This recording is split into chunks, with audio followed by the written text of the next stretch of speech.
you're willing, you want to venture into leadership, speak out. Somebody will be able to share their story with you. Those who are already there, share your stories, because story sells by creating a dream in the minds of those who would actually want to venture into leadership. And so in the process, we will have an equal opportunity just like the men. This year's International Women's Day is under the theme of Choose to Challenge.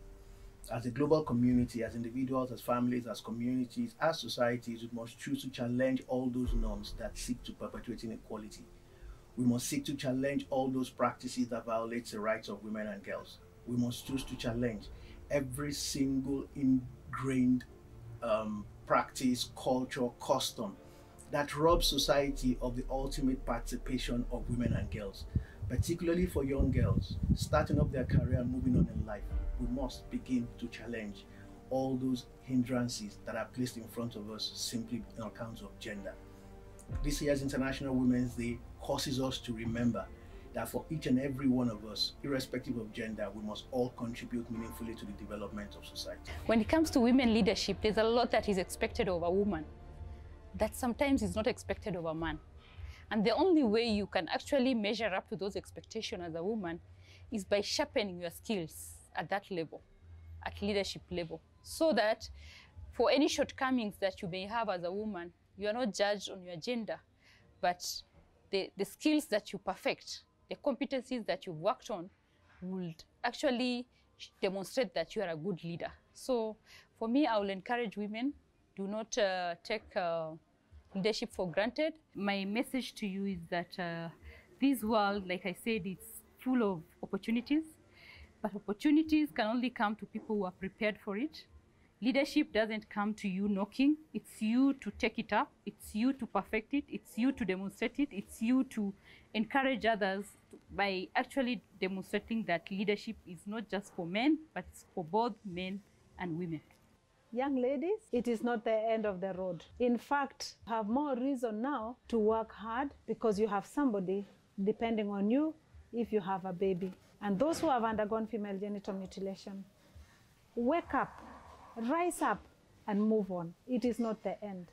There are many others ahead of you who have gone ahead and changed their lives. Pursue your dreams, because one thing for sure, you have a government that is backing your ambition. The current government led by His Excellency President Uhuru Kenyatta is there, and I'm persuading you, wake up and go for your dreams. In leadership, many women are seen to be asked to give something extra, and this is exactly what we do. So out there, anybody who wants to be a leader, whether you are a man or a woman, but you want to be a leader, you're a young person right now, in the young generation, looking for leadership, my honest advice to you would be that first of all, find out who you are. Find out what kind of leader you are. It's not necessary for everybody to be a political leader. You can be a leader in any facet and still change lives of people. We have many civil society organizations on the ground being run by young people who will one day become something bigger. Today we are talking about Kenya ni Mimi, a youth initiative. These young ambassadors we are speaking today, tomorrow will be the ministers and the presidents of the country that is coming forward. As we celebrate National Women's Day, I want to say to you, young girl, you can be a leader as a young girl with the qualities that you have. All I ask you to do is continue learning, open up yourself to guidance and support, and even make sure that you get somebody who can mentor you into greatness. We must stand for the right of women as they speak for themselves, because what they have contributed to make this world to be where it is every day for a better society. We must fight for that woman. They have the right to education. Nobody should put them down, that education is only for the boy child.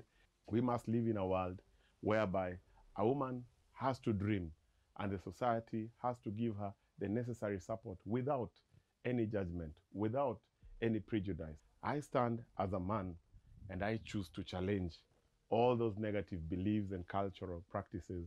Those are not accepted in this generation. We must make sure that a woman who has conceived a baby and gone through a process of pregnancy must be given an equal chance at a place of work like any other person. It should never be a punishment. For IYD 2021, I choose to challenge anything that brings a woman down? The real essence of why we need to celebrate women is because we have come a long way from what we were and what we used to believe in. Women have voices, women have platforms, women have achieved so much that they need to be celebrated for it. They need to be acknowledged for it. And not only they, but we, as a woman, myself, we need to acknowledge the fact that we have the power to change, to transform, and to really influence how people think and how people go about it. And so during this International Women's Day, I just want to celebrate myself first, but I also want to celebrate all the other women that are out there who want to be big people, who want to achieve great things, who want to conquer the world, or who want to lead in different spaces, to really not lose that focus, to really not lose themselves, and to harness the opportunities that come. Because as women, we have to be proud of who we are. We have to be proud of the journey we have come, but most importantly, we have to be proud at the different things that we get challenged with. Because as a woman, we have a unique space, we have a unique spirit, and we have the power to transform and influence different things. I'm Mumina Bonaya, Chief Administrative Secretary, Ministry of Education. Honorable Lina Jabi Kilimo, CAS, Minister of Public Service and Gender. My name is Nadia Ahmed Abdallah. I'm the Chief Administrative Secretary in the Ministry of ICT, Innovation and Youth Affairs. My name is Ademola Olajide. I represent the United Nations Population Fund in Kenya. I, Raymond, with Secretary Youth Affairs. We wish you all a happy International Women's Day. Kenya ni mimi. Kenya ni wewe. Kenya ni sisi sote.